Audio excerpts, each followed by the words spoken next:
Bismillahirrahmanirrahim. Assalamualaikum warahmatullahi wabarakatuh. Perkenalkan, saya Adnan Azhar Fadlullah, mahasiswa Fakultas Syariah, Prodi Hukum Ekonomi Syariah. Di sini saya akan mempresentasikan hasil penelitian skripsi saya yang berjudul Analisis Fikih Wakaf dan Undang-Undang Nomor 41 Tahun 2004 terhadap unsur wakif pada implementasi aset wakaf di Rumah Sakit Salman ITB. Langsung saja ke latar belakang masalah. Implementasi aset wakaf yang sedang terjadi di salah satu tempat di Kabupaten Bandung ialah pembangunan Rumah Sakit Salman Hospital di Desa Sekarwangi, Kecamatan Soreang, di mana menurut Ketua Harian Badan Wakaf Salman ITB yaitu Bapak Hari Utomo, tanah atau lahan yang dijadikan tempat pembangunan rumah sakit didapat dari hasil keluarga dermawan, yaitu berasal dari keluarga besar Bapak Muhammad Rasidi Parterdinaka selaku wakif yang tercatat dalam ikrar wakaf. Dari latar belakang tersebut, saya rumuskan masalah yang pertama, yaitu bagaimana konsep unsur wakif menurut fikih wakaf dan Undang-Undang Nomor 41 Tahun 2004. Yang kedua, bagaimana implementasi unsur wakif pada aset wakaf di Rumah Sakit Salman ITB. Yang ketiga, bagaimana analisis fikih wakaf dan Undang-Undang Nomor 41 Tahun 2004 terhadap unsur wakif pada implementasi aset wakaf di Rumah Sakit Salman ITB. Tujuan penelitian yang pertama yaitu untuk mengetahui unsur wakif menurut fikih wakaf dan Undang-Undang Nomor 41 Tahun 2004. Yang kedua, untuk mengetahui implementasi unsur wakif pada di Rumah Sakit Salman ITB. Yang ketiga, untuk mengetahui analisis fikih wakaf dan undang-undang terhadap unsur wakif pada implementasi aset wakaf di Rumah Sakit Salman ITB. Landasan teori yaitu adalah yang pertama wakaf dalam fikih, dan yang kedua bagaimana wakaf dalam Undang-Undang Nomor 41 Tahun 2004. Metodologi dalam penelitian ini yang saya gunakan yaitu pendekatan penelitiannya itu studi kasus, lalu dilanjutkan dengan teknik pengumpulan datanya itu wawancara dan studi kepustakaan. Jenis penelitiannya yaitu penelitian lapangan, teknik analisa data yaitu deskriptif kualitatif.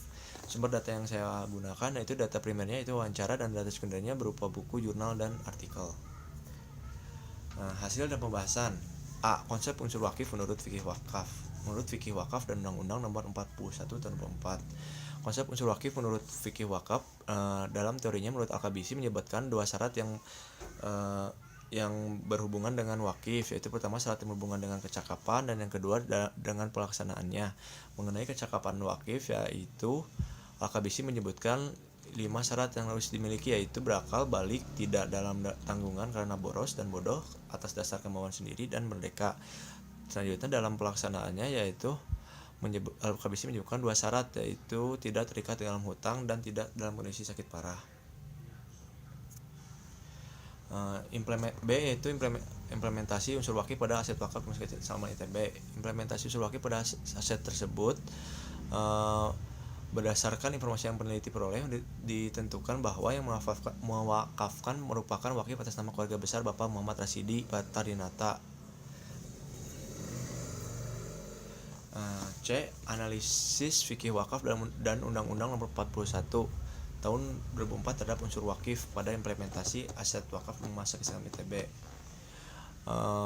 Dalam syarat balik sebagaimana disebutkan dalam teori, maka dapat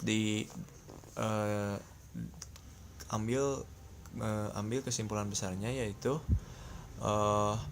wakif yang tertera pada akta wakaf ialah atas nama keluarga besar Bapak Muhammad Rasidi Parterdinaka. Dalam hal ini peneliti berpendapat walaupun dalam hal ini tidak sesuai dalam teori, baik itu karena menempatkan keluarga besar, baik itu cucunya ataupun cicitnya, masih ada yang belum mencapai keadaan balik. Namun hal tersebut tidak berpengaruh dalam syarat yang berhubungan dengan wakif, karena pada saat pelaksanaannya dilakukan oleh pihak keluarga yang sudah dalam keadaan balik atau dewasa dan cakap hukum. Maka dari hasil dan pembahasan tersebut dapat diperoleh kesimpulan bahwa Eh, Unsur wakif yang tertera pada implementasi aset wakaf tersebut tidak menempatkan perseorangan, melainkan mengatasnamakan keluarga besar. Hal ini tentu bisa dibilang belum sesuai dengan ketentuan undang-undang yang berlaku.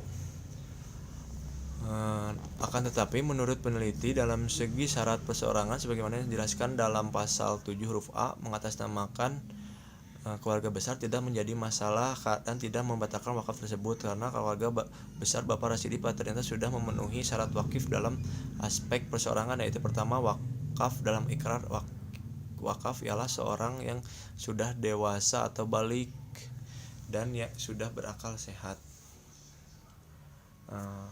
Sekian dan terima kasih. Atas kekurangannya saya ucapkan mohon maaf yang sebesar-besarnya.